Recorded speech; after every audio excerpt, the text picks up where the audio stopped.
Well, we create an emotional mess inside of ourselves, and that can only lead to conflict in relationships, and it leads to illness because we've somewhere along the way we label the emotions wrong. We label them weakness. With guys especially, it starts at a very young age. Little boys don't cry.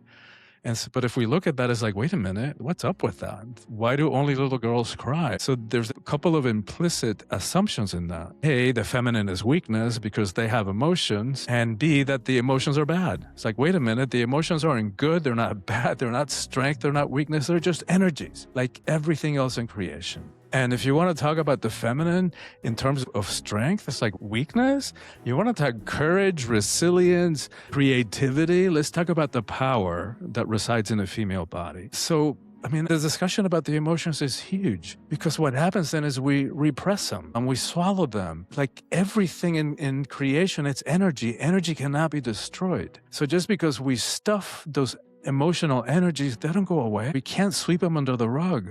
Because what happens is we stuff them, and then the next poor, unfortunate one says something to us the wrong way, or we're just in that moment where we're too tired, and then we react. We overreact and cause hurt in our relationships, cause harm. Or we suppress those energies and we suppress it some more, and then those energies have to come out one way or another, and then they start showing up as physical symptoms, cancer, heart attacks, ulcers. So to increase our EQ or emotional intelligence, it's imperative, I think, for all humans, and I would say particularly for caregivers. Sometimes caregivers have to be juggling a multiplicity of emotions and how to learn how to feel them all and how to have our emotional experience rather than be had by our emotions. Yes, be had by our emotions. I particularly like that because something that in my body I experience when I repress my emotions or I don't speak my truth or the truth of the situation is I lose my voice. Like it's gone.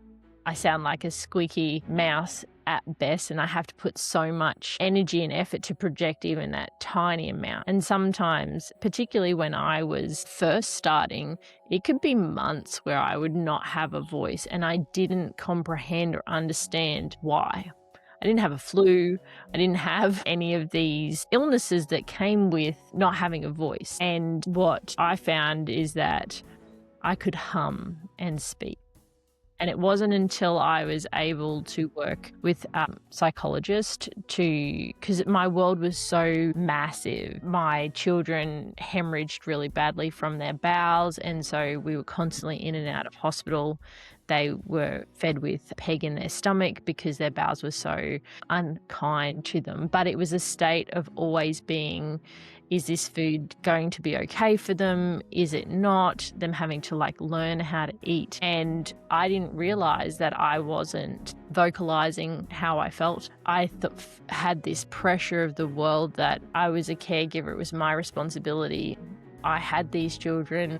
I should just have expected and been able to manage this. And so when you were talking then about it, that's what came up for me, is that I would lose my voice because I didn't address it. I didn't speak my mind. You actually swallowed your voice. And my heart goes out to you for the situation too. But yeah, I'm so glad that you learned it, even if you had to learn it the hard way, that it doesn't work to swallow our emotions and to swallow our voices. And so that we've got to find a way to express how we're feeling. And we can learn how to do that in a responsible way. Just owning that there are emotions without blaming somebody else or pointing the finger. There's a way to do that. There's a way to learn how to do that, but not suppressing them. That doesn't work.